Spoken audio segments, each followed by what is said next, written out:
All right, sixth graders, you all are getting ready to do a short research assignment for language arts. So I want to give you some helpful tips and hints to get you started on your research. So first off, we are going to use a site called the Kentucky Virtual Library. And you can find that by going to the Fort Thomas webpage. You can go to my page, the Media Center, and go down and click on KYVL. It's going to be located over here on the right hand side. So once you click on that and then click here where it says in red, you will be taken to the Kentucky Virtual Library. Now, when you all research, your goal is to locate reliable information from a variety of sources. And so the Kentucky Virtual Library is going to be one of those sources. And the word research also describes the information you find during this process. Research is a very active process, and this is going to involve a lot of thinking on your part because you're going to have to read articles, think about what the articles say, and how you can put what you've read into words to express your opinion. Now, the KYVL, the Kentucky Virtual Library, has a lot of resources you can use. So I'm going to go over here on the left-hand side and click on KYVL resources. And what we're going to focus on for this activity is the EBSCOhost. Now, a source for research is any place that you get information for your research. It can be a document, a person, a film, an interview, and so on. So now the EBSCOhost here, the information you're going to find here, these are primarily secondary resources because a source can be divided into two categories. You can have a primary source or a secondary source.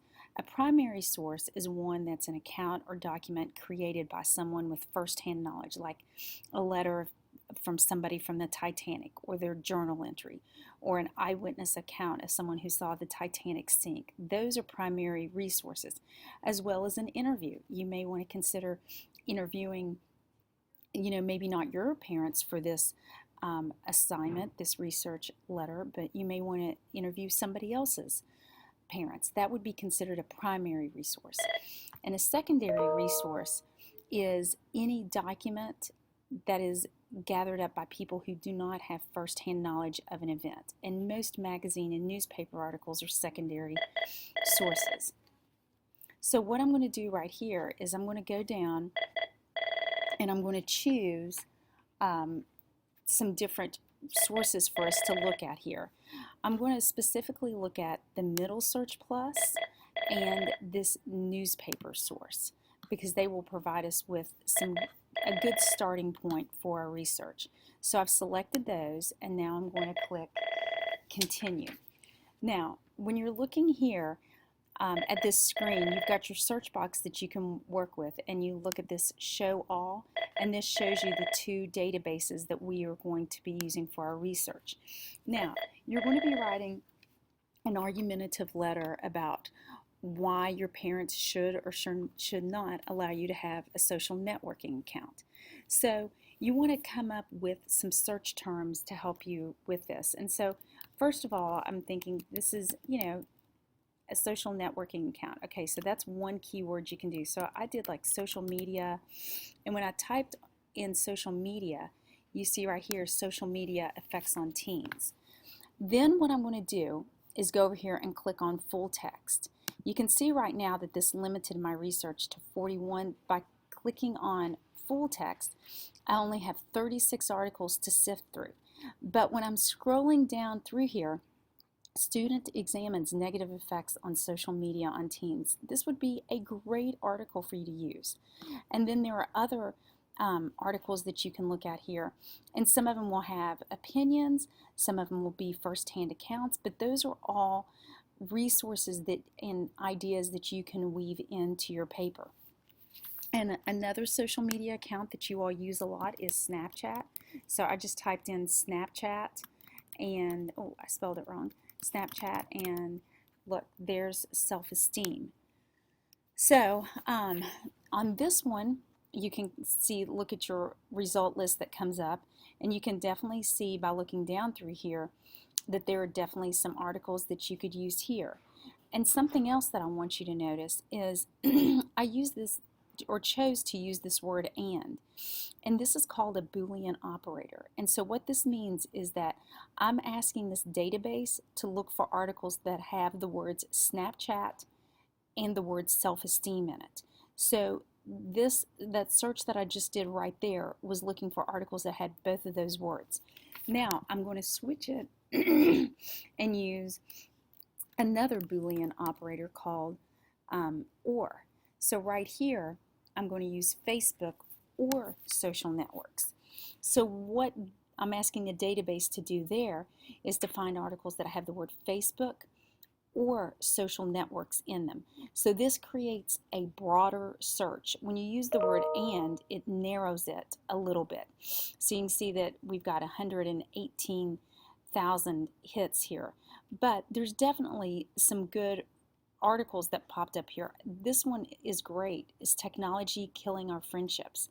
I did a little preview looking at that, and that one would be a really good one for you to use.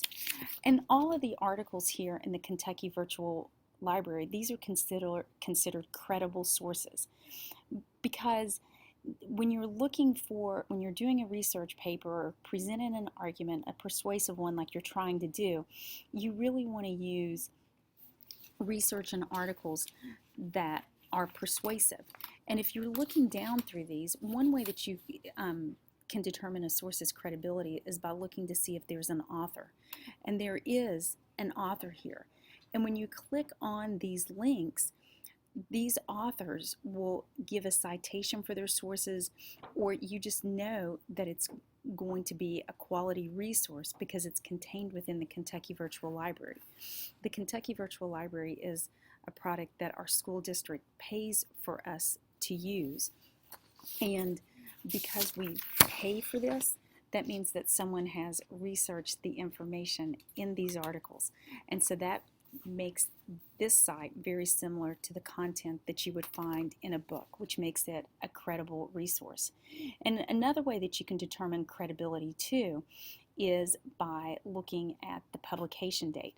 Now, all of these articles came up to be, they were very current, but if you want to change the date that you're searching for, you can use this little slider bar on the side, and it'll change the publication date that you were, for the articles that you were looking for, so you can find more recent articles if you want to.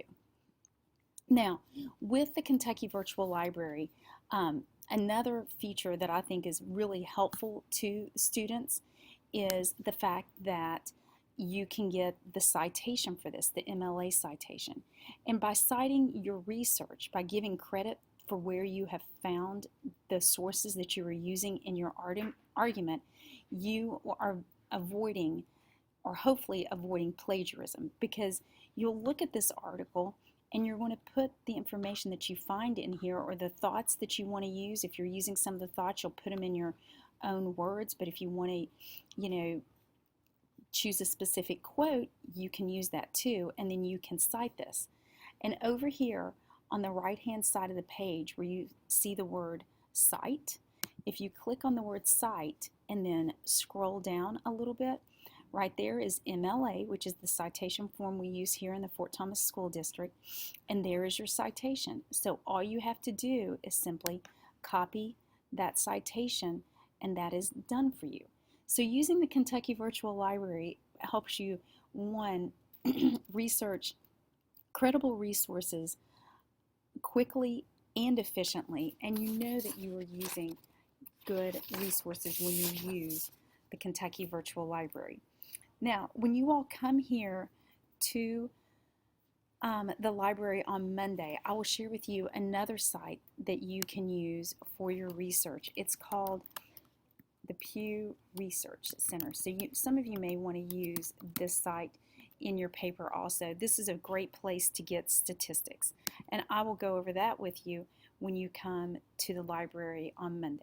So get ready. We're going to start talking research, and we're going to get you started on this argumentative letter, and you're going to feel good about it. So see you soon.